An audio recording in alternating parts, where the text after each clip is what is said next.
महात्मा की जय। भगवान श्री कृष्ण ने कहा, हे युधिष्ठिर, अब मैं तुम्हें कार्तिक शुक्ल पक्ष की प्रबोधिनी एकादशी का महात्मा सुनाता हूँ। इसका वर्णन ब्रह्मा जी ने नारद जी से किया था, वही प्रसंग मैं तुम्हें बताता हूँ।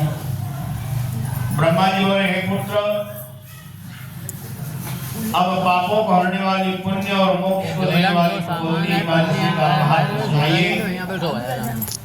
इस एकादशी के दिन भगवान विष्णु 4 महीने सहन करने के पश्चात क्या करते हैं, इसलिए इसे देवोत्थान एकादशी भी कहा जाता है। धार्मिक श्रद्धालु जन तुलसी व शालिग्राम का विवाह भी आयोजित करते हैं। पृथ्वी और गंगा तथा तीर्थ समुद्रों सरोवरों का प्रभाव तभी तक रहता है जब तक कि देव प्रबोधिनी एकादशी तिथि आती है। इस एकादशी के व्रत का फल 1000 अश्वमेध यज्ञ और 100 राजस्व यज्ञों के बराबर होता है। नारद जी ने पूछा, है पिता, एक समय भोजन करने, रात्र को भोजन करने तथा सारे दिन उपवास करने से क्या फल मिलता है? आप विस्तार पूर्वक समझाइए। ब्रह्मा जी बोले, हे पुत्र, एक बार भोजन करने से 1 जन्म और रात्र को भोजन करने से 2 जन्म का तथा पूरा दिन उपवास करने से 7 जन्मों के पाप नष्ट होते हैं। जो वस्तु तीनों लोकों में न मिल सके वह हरि प्रबोधिनी एकादशी से प्राप्त हो सकती है।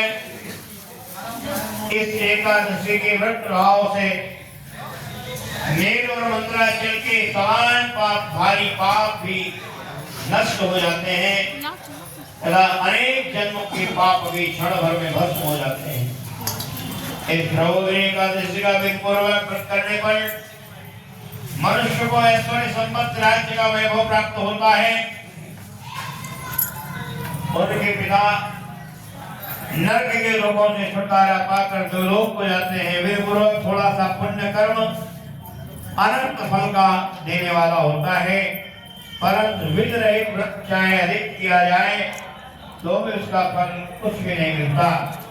संध्या न करने वाले नास्तिक, वेद निंदक, धर्म शास्त्र को दूषित करने वाले मूर्ख, पाप कर्मों में सदैव लगे रहने वाले, धोखा देने वाले, परिस्थिति गमन करने वाले, और सब मनुष्यों के शरीर में धर्म नहीं रहता। जो विधवा अथवा सदवा ब्राह्मणी से भोग करता है वह अपने कुल सहित परिवार नष्ट कर लेता है, नष्ट हो जाता है।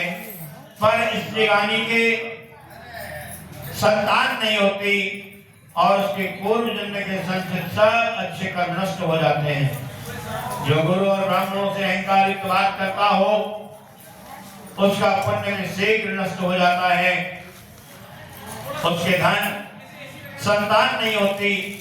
भ्रष्टाचार करने वाला, चांडाली से भोग करने वाला, दुष्ट की सेवा करने वाला, जो नीच मनुष्य की संगत करते हैं, सब पाप हरि प्रबोधिनी के व्रत से नष्ट हो जाते हैं। जो मनुष्य अपने मन में हरि प्रबोधिनी एकादशी के व्रत को करने का संकल्प मात्र करते हैं, मन के 100 जन्मों के पाप नष्ट हो जाते हैं और वह नरक के लोगों से छुटकारा पाकर भगवान विष्णु के लोक हो जाते हैं।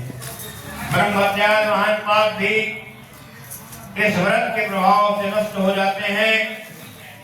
जो फल समस्त तीर्थों में स्नान करने, गौ, स्वर्ण, भूमि का दान करने से होता है, वही फल प्रबोधिनी एकादशी की रात्रि को जागरण से मिलता है। देव शार्दूल, इस संसार में उसे मनुष्य का जीवन सफल है जिसने हरि प्रबोधिनी एकादशी का व्रत किया। इस संसार में जितने भी तीर्थ हैं उन सब के स्नान दान आदि का फल इस व्रत के करने से मिलता है। अतः सब कर्मों को त्याग कर भगवान के प्रसन्नार्थ कार्तिक शुक्ला हर एक प्रबोधनी का व्रत जरूर करना चाहिए। जो व्यक्ति इस एकादशी के व्रत को करता है वह ज्ञानी, तपस्वी, जितेंद्रिय और उसी को भोग तथा मोक्ष प्राप्त होता है, क्योंकि यह विष्णु को अत्यंत प्रिय है। मोक्ष के द्वार को बनाने वाली, उसके तत्व का ज्ञान नष्ट करने वाली, ज्ञान देने वाली, इसका एक बार ही व्रत करने से मनुष्य मोक्ष का अधिकारी हो जाया करता है। मन, कर्म, वचन तीनों प्रकार के पाप इस रात्र को केवल जागरण करने से नष्ट हो जाते हैं। हर प्रबोधनी के दिन जो मनुष्य भगवान के प्रसन्नार्थ दान करता है, स्नान करता है, तप करता है, यज्ञ आदि करता है, वे अक्षय पुण्य फल प्राप्त करते हैं। हर प्रबोधनी एकादशी के दिन व्रत करने से मनुष्य के वाहन, यौवन, वृद्धावस्था के किए हुए समस्त पाप नष्ट हो जाते हैं। इस एकादशी को रात में जागरण का फल चंद्र सूर्य रहने के समय स्नान करने से 1000 गुना अधिक है।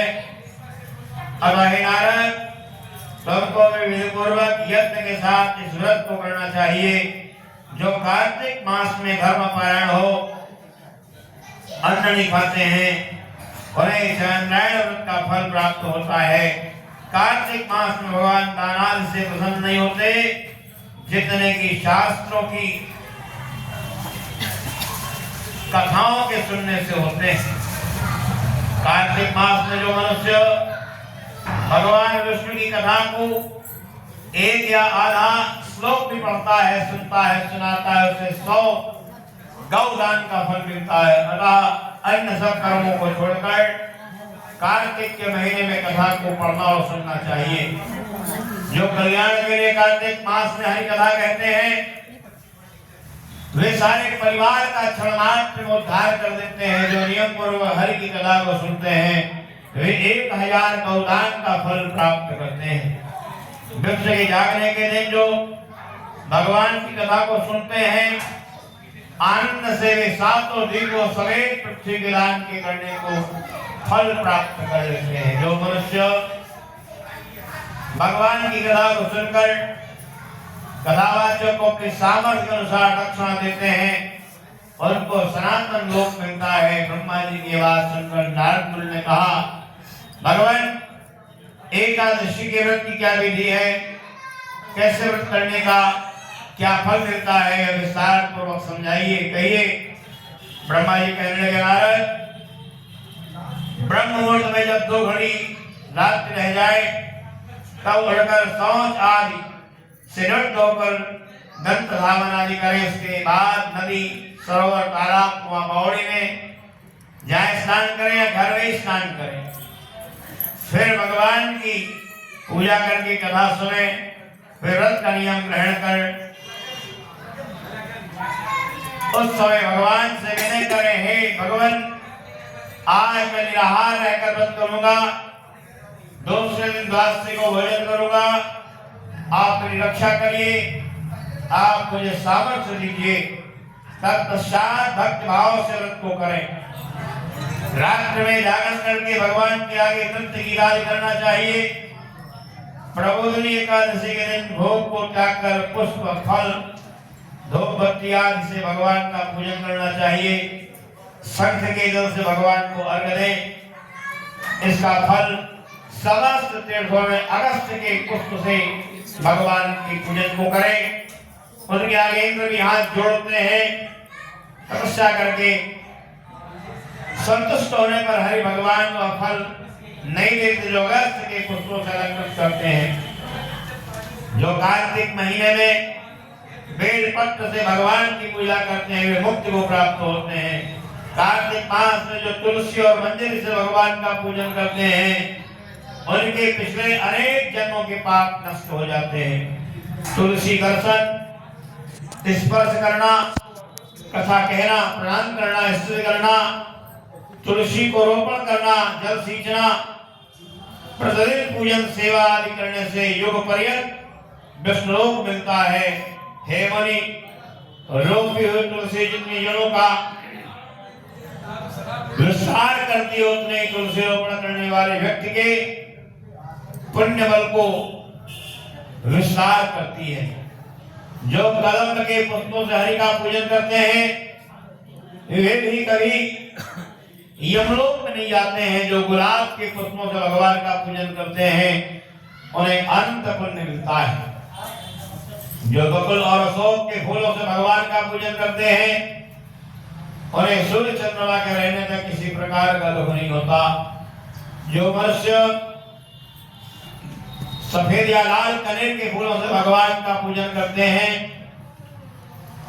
उन पर भगवान अत्यंत प्रसन्न रहते हैं। जो दूध के अंकुरों से भगवान की पूजा करते हैं वे 100 गुना पुण्य पाते हैं। जो शनि के पत्र से भगवान का पूजन करते हैं उनको यमराज से छुटकारा मिल जाता है। जो वर्षा ऋतु में भगवान का चंपा के फूलों से पूजन करते हैं उनको पुनर्जन्म में मुक्ति मिल जाती है।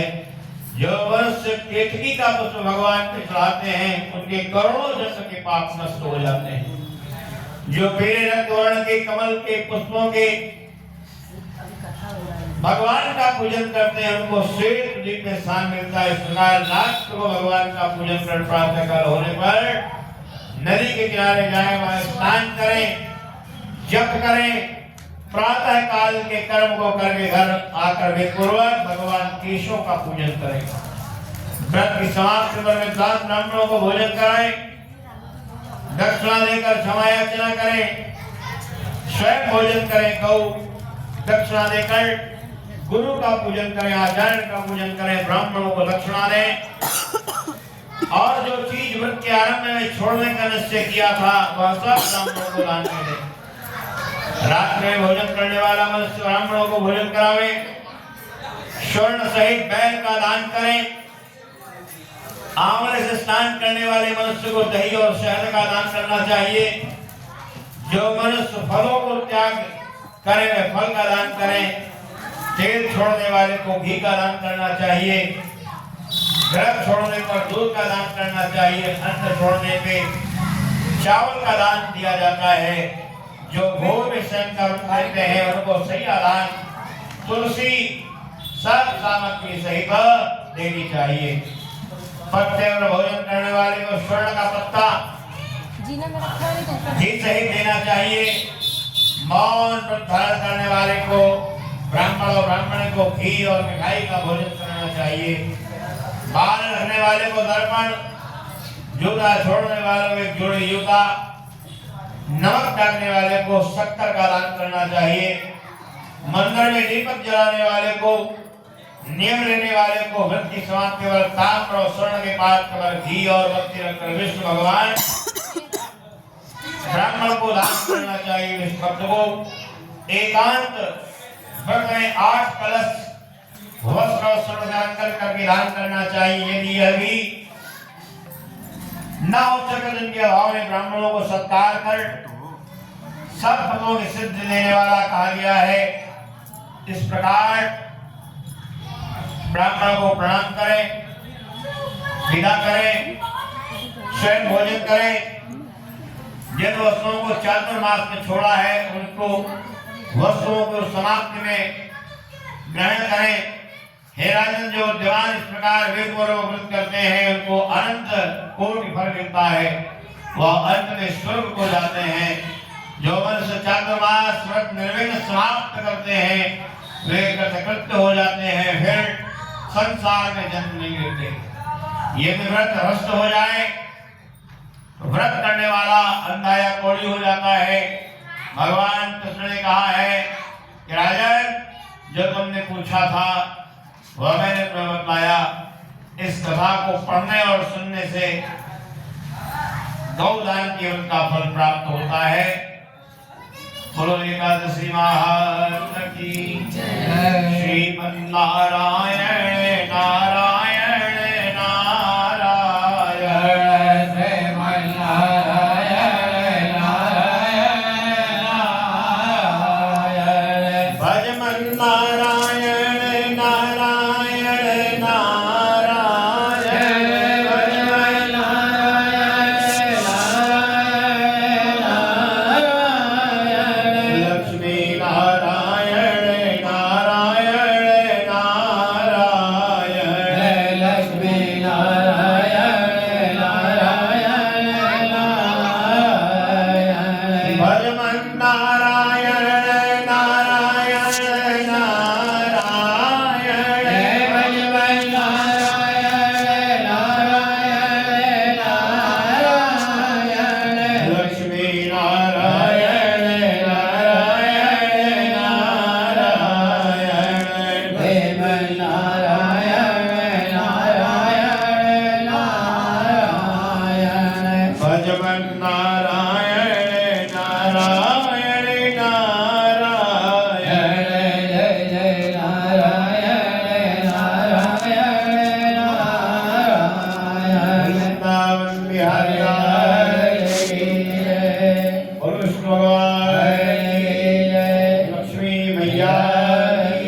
कीर्तन जब भी प्रभु के नाम का संकीर्तन हो तो प्रभु ने जितनी आप